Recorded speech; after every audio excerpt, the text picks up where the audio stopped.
Tonight, remembering 9/11, we take you to New York, where 9/11 families are focusing on the future as a way of remembering the past. And the nation is on alert after a terror threat related to the 10th anniversary. 9 News anchor Brendan Keefe is joining us now live from the World Trade Center site in Lower Manhattan. Brendan, first, good evening. And are you seeing tighter security there?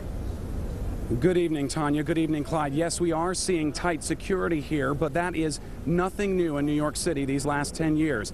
The city never lowered its terror alert like so many other places in America. So what we're seeing here may be interesting and new for out-of-town media who hasn't seen it before. But I'll tell you from experience, we saw this over the last 10 years here since September 11th. And remember, 2 presidents are already scheduled to be here, both George W. Bush and President Obama. So security was already tight on this anniversary. That credible threat has everyone worried, of course.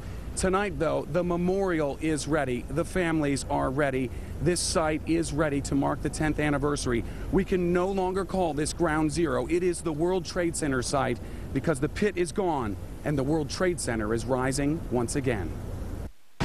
Water cascades into 2 acre-sized openings at the World Trade Center site. These are the precise footprints of the Twin Towers. At night, the waterfalls are backlit by beams shooting through the curtains of water. And when conditions are just right, 2 squares are projected onto the clouds above. For that moment, the Twin Towers once again touch the sky.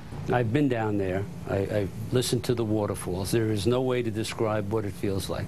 Lee Ielpi spent months on the pile looking for his own son, FDNY firefighter Jonathan Ielpi. This is Jonathan's turnout coat. He was among just 174 intact bodies recovered out of 2,752 killed here. Nearly half the 9/11 families have received no remains at all, so this is their final resting place. Those 1,122 people that are still missing, well, their families only know one thing for sure. This is where they were murdered.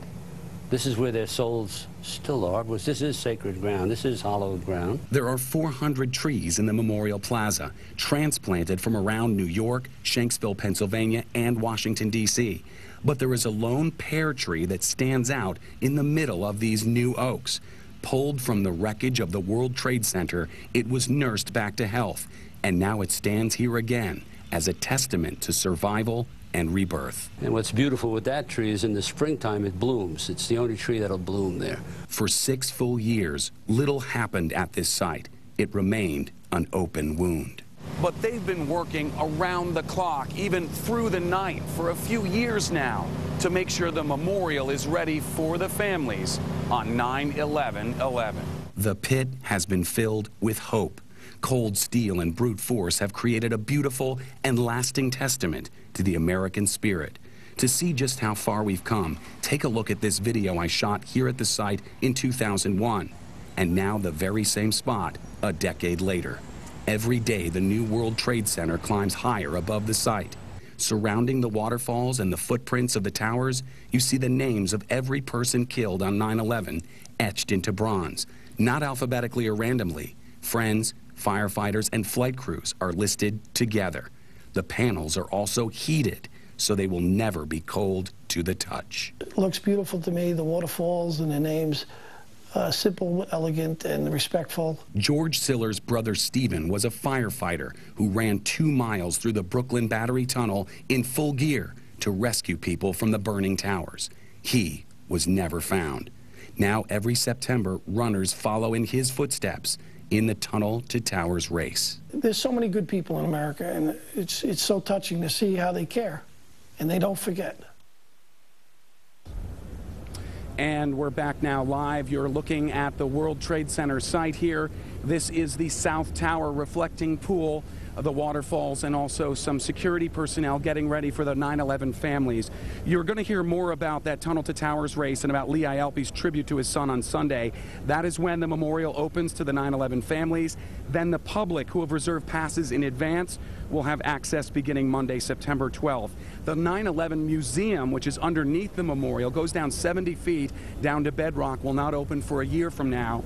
And we'll also see World Trade Center 1 in the next year, topping out at 1,776 feet in the air. So a lot more to be done here, but certainly there is a sense, absolutely, you cannot call this ground zero anymore. Guys? You know, Brendan, truly a lovely and touching story that you just told. Now, is it true, because we've been hearing this, but is it true that first responders from 9/11 are not going to be allowed into the ceremony on Sunday?